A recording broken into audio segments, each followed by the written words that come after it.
Let's make some Caribbean style oxtail with the meat falling off the bone. Honey, if you've never tried this, you are missing out.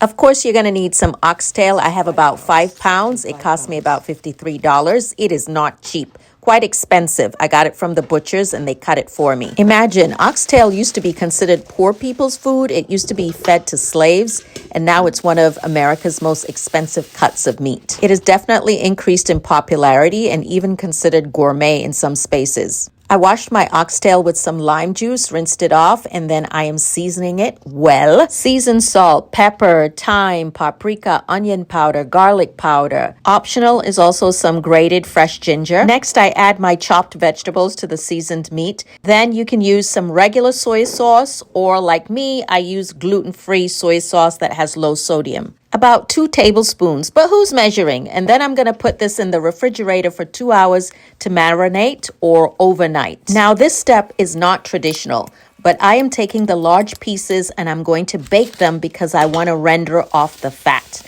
The smaller pieces I put directly in my cast iron pot and I brown them. So these are the smaller pieces. The large pieces are in the oven.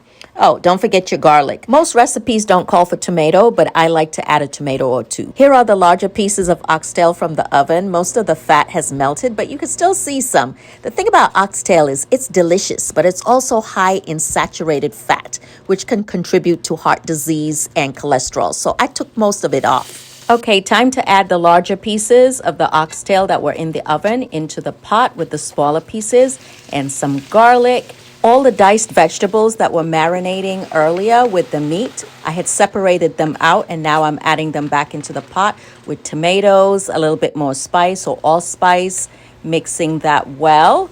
If you could smell it, the meat, the vegetables, all the spices. What? Next, some water or beef broth. I usually do both, water and beef broth, and a dollop of ketchup.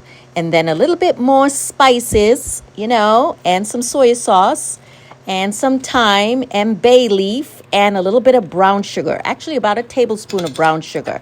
That just gives it just a little bit of sweetness. For that traditional dark color, you can get this brand from Grace, this marinade, or this one from Blue Mountain. I use this one because the first one may not be gluten-free. Most people add the browning earlier when the meat was raw, but because I knew I was going to bake it first, that's why I didn't do it earlier.